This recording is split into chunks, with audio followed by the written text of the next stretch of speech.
Totality means giving your total energy into something that you really want to do. So it means, first of all, learning to know what is really important for me and in my life, and then giving all your energy into it and not being concerned what others think about it. So in other words, going for yourself fully and not making any compromises, and even doing things which others may even judge or call egoistic. Because only if you let yourself be like that, you come to a point where you can discover that there is no ego actually. So moving beyond the conditioning, beyond what you are supposed to do and what you're not supposed to do, and leaving that aside. And this takes courage, of course. Yeah, and what do you think is helpful when we're afraid? What is helpful is to bring the energy to yourself. That means meditation is helpful. It means going inside and discovering yourself and your own energy. That means being more conscious of your body also. That helps. Meditation should start with your body, where you feel yourself and your body more. In other words, when there's a conflict between your mind and your body, it is always good to listen to the body. So good start is to start with your body and to listen to your body. And then, learning to feel your body, to listen to what is your own voice, and learning to differentiate that from the voice that is coming from your parents, from your teachers, from your society, which we often experience as a should. In our head, this voice appears in us often, I should be doing that. The should is always the conditioning. So one has to learn to differentiate between what is a should and what is it that I really want to do myself. And that is not so easy. Could you say something about, on one hand, be total, on the other hand, there's the middle path. Sometimes we think it's best to find balance. Is there a place for both? Or is it... Balance between what? Between being relaxed and being total, or? Yeah, that's a good question. I think a lot of the time when we have an urge to do something, I answered it already, because then the mind comes in and says, no, better find a balanced, find the middle way. Don't do it too much. Don't be too much. Don't be extreme. And then you kind of turn it down a bit. And is that wise, or is that being a coward? Whenever your mind comes in saying, better do like this, you can be sure that's not it. No? So for me, being total is discovering that this is the middle path. There is no opposition to that. It's when you are total, you discover your relaxation. So people think being total is stressful. I don't think so. Being total has to do with saying yes to this moment fully and doing this and nothing else. So that is actually the middle path. So people, when you think about it, then you think a middle path, means making a compromise, being in the middle between two polarities. No, but life is not like this. Life means you move from one polarity to the other, and you let the pendulum move, and you move with it. And that's how you find yourself in the middle. In the middle means you're neither one extreme nor the other.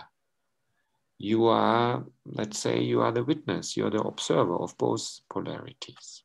That is the middle point. So one thing that was important for me when I met you and your work was your area of expertise is right where the personal meets the impersonal, so to speak, where meditation and therapy overlap. How did you learn there? How did you explore and become the teacher that you are today? Well, originally I was started being interested in working with people, and I started being interested in meditation.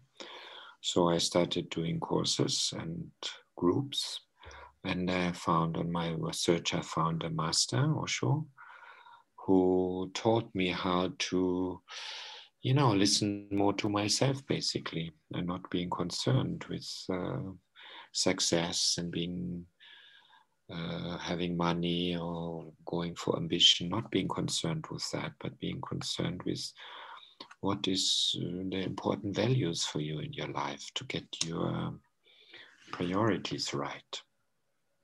And this is always something one has to go back to when I'm doing something in my life. Is that really my priority, or did I get lost in unimportant things? Because our life is very short. So we shouldn't waste it in anything that is not important. And this is also where totality comes in. If you start doing what is important to you and put your energy into it, your life will take a totally different turn. So one of the things you teach is family constellation work or systemic constellation. What is that for someone who doesn't know? Well, it is basically learning to understand how our actions and our behavior can be understood through being part of a family, because any problems we have something to do with our parents in a way, because they were the most important people in our life. So we as human beings, we were born to a mother and a father who influence our life very strongly, and we are born in a family, and we are born in a family system. So it is learning to understand our own behavior and our way of being as being part of a collective, which is a family, which is also a country, and learning how this collective field influences us because we are bonded to that. And by understanding it and agreeing to it, we can also learn to grow beyond that, because eventually we have to learn to move beyond bonding, because the real love opens up only if we can leave behind the bonding love. Means the bonding love is a biological love. If we learn to move beyond that, then we enter a whole new dimension. And we have to, I think it is important for every human being to be more conscious of that and to learn more. Is my behavior now determined because I'm bonded to my family, to my parents, or is it a conscious step? And often it is not a conscious step. It is just coming what we choose in life, what partner we choose, what work we choose. It is coming out of bonding. It is very rarely a conscious step. So to become more conscious and to see that more clearly opens up a new dimension. And when you say bonding, do you mean the needing to belong? Yeah, the needing to belong, or the attachment. Also another word is attachment. And we are born being attached and being bonded to our parents. It is a survival strategy of nature to help us survive better. But once we are grown up, once we are a grown-up person, then we should also see and learn, okay, now it is enough. I need to now learn to be alone. Now I need to learn to be without my parents and to be fulfilled and not to continue complaining about my parents, what they have done or haven't done. Because so many people spend their life either being angry with their parents or complaining about them or being overly attached to them. And then we haven't really grown up yet if we still do that. Or trying to get away from them and trying to do the opposite of what they did. Which is also being bonded, because this is just the same. Yeah, so in order to really find who we are deeply, family constellation work can help, right? That's right. Yeah. So family constellation work is making us more aware how we are still attached and what we need to do to move into more conscious love. So it is, in a way, on the threshold between therapy and meditation. Because in meditation, you are alone. And in therapy only, you just get still stuck with being, people are stuck with their parents and working and doing therapy over and over again. And they are still not moving forward in their life. So therapy alone is not enough. How much of growth would you say is in our hands? What is in our hands when it comes to that? Because sometimes striving to grow can also become an obstacle. Yeah, we have to understand what it means, striving to grow. There are many layers in our mind. Some people, they want a good job, and some people, they want to be enlightened. There's not so much difference in that.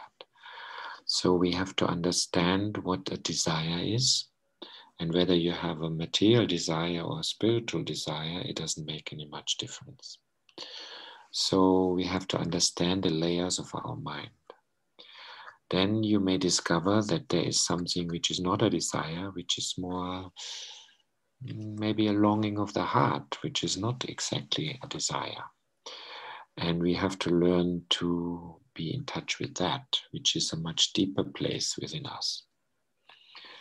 So usually people are only in touch with their desires, which is their mind. Mind means desire. When you move from the mind to the heart, you come in touch with something which is not just a desire, but which is more quality of the heart, which is more, I could say a longing for something more than what you are living in your life. So we have to learn to move out of the desire of the mind into something else. And that happens only if we come to the level of the heart. But I like this that you say, because we can also go into, the mind is such a jungle. We can get stuck anywhere. So if we have a belief that we shouldn't desire, for instance, then we just repress the desire. So then if you have it's it, just another desire. The moment you say should, you are caught up in a desire. If you think you should not have a desire, then you have just added another desire. So anything that becomes a should is just the mind catching itself. It's like catching your own tail. So what to do? That's why in therapy, you have to create situations for people where you can make an experience which takes you out of the mind. So we have to make an experience rather than only think about things. And of course, now in this moment in life, we are only doing it online on the computer, which is a little bit a challenge because, of course, computer and looking at a screen, it is more easily you go into the mind. So you have to find a way to sit in front of your computer and discover something which is not the mind, which is more challenging in a way than when you are meeting people in a group room, where you dance and you meet and you are also allowed to hug and to touch each other. It's more easy to come out of the mind. And in front of the computer, as we are now in the lockdown period, it is in a way more difficult, but it is possible. I didn't think before that it would be possible so much as it is actually. And then also the time will come where we can actually meet. But meanwhile, that is what we have to learn, no? Yeah, maybe we can say something about that also, the constellation work that you do online, because you've done quite a lot now during 2020. And how do you do it actually, constellation work online? How does that work? Well, constellation is just a method. So it is just a way of looking at something. So whether you do an actual constellation with representatives or you meet a person just on the computer, I look at the person, and when I look at the person, I perceive the person, and I try to perceive the whole family and his parents, the whole field. So it is more a question how you look at somebody. So when you look at somebody as part of his field, then you do a constellation. Whether you're actually placing people in a field or not doesn't make any difference. And anyway, for me, constellation work is just a method to help people, as I said before, to help people to come to their heart. So unless you feel something in your heart is stirred, nothing really important has happened. And that is where many people also miss the point, because they do a constellation and they're too much involved in trying to get it and trying to find out what is what and why it is like that. But then they stay in the mind, and then nothing really happened. So for me, constellation work is only a device to help you to feel touched in some way, because only when that happens, something important happened. Yeah, and that's of course the beauty for me of when we do the live constellation work and we use representatives, and we can be representatives also, is we really get to feel in an embodied experiential way the feelings that a person would have in a situation like that. Yeah, it's a powerful way to find compassion, yes, I feel. Yes. Because you really live something. Yes. So what has made you stick with this particular method for so long? Because I know you've been teaching it for many, many years now. For me, the beauty is that everybody is different. So every person I meet is different.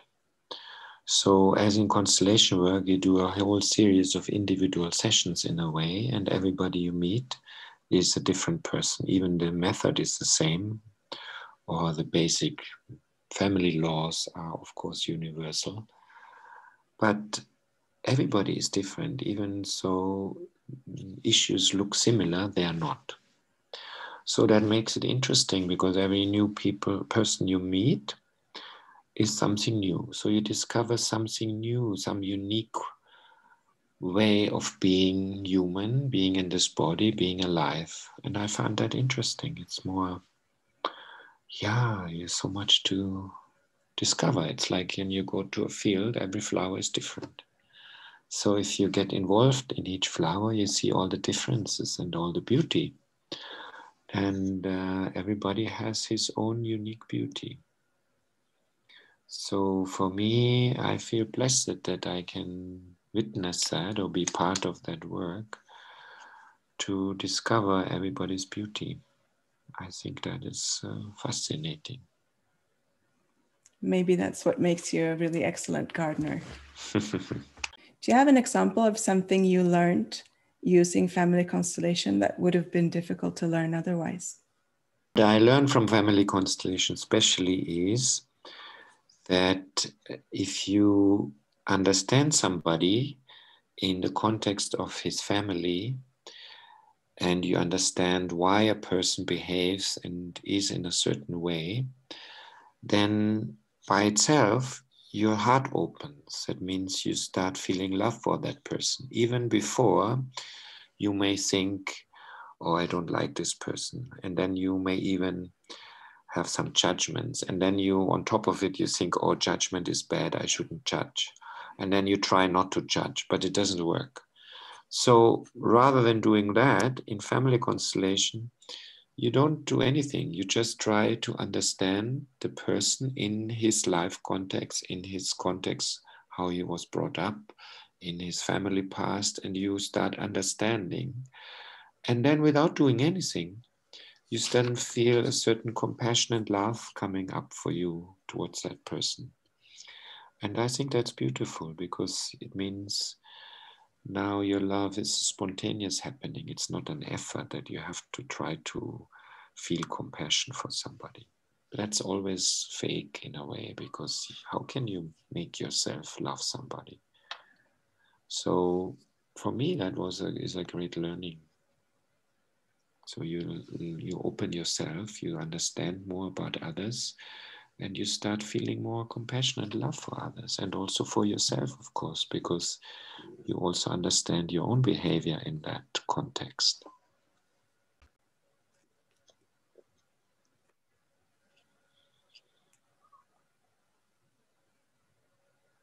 So, what do you think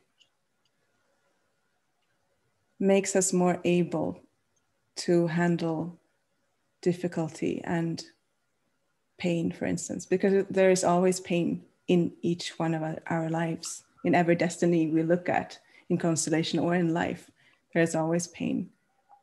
But what's helpful in dealing with it? And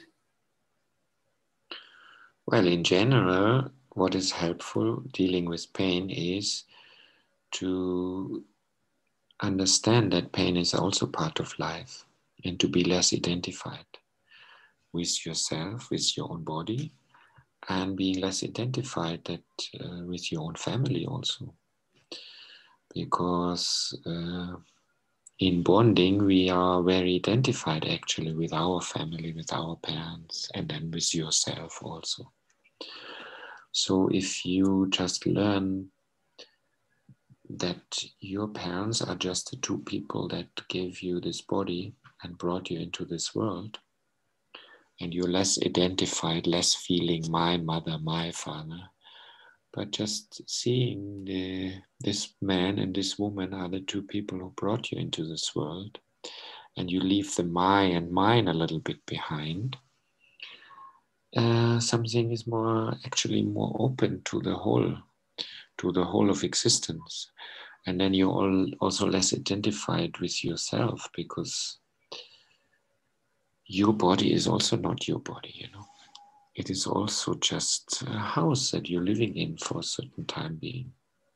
Then when you learn to be less identified with that, you are able to tolerate pain more. Your own pain, the pain, because also your own pain is just something that happens to you, to your mind, to your body, and also to the pain that you carry with you for the past, because there's always something that we have to carry for our family.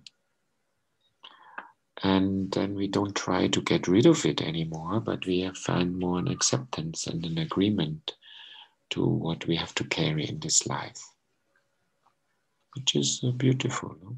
Pain is part of life also. So we have to distinguish between the pain, which is part of life, and the self-created pain. That is unnecessary pain. So to distinguish that, no? Would you say that the more resistance we have, the greater the suffering becomes? That's right, because the resistance, if you are against something, then this creates pain, because a no, as you see, if you feel a no in your body and you fight against something, you tense up, and then it becomes more painful actually. So saying no is self-created pain. Saying yes is an opening. You feel some pain, but you can let it pass through you, because when you say yes, you're open. And then things come and then they also go. Wonderful. Thank you.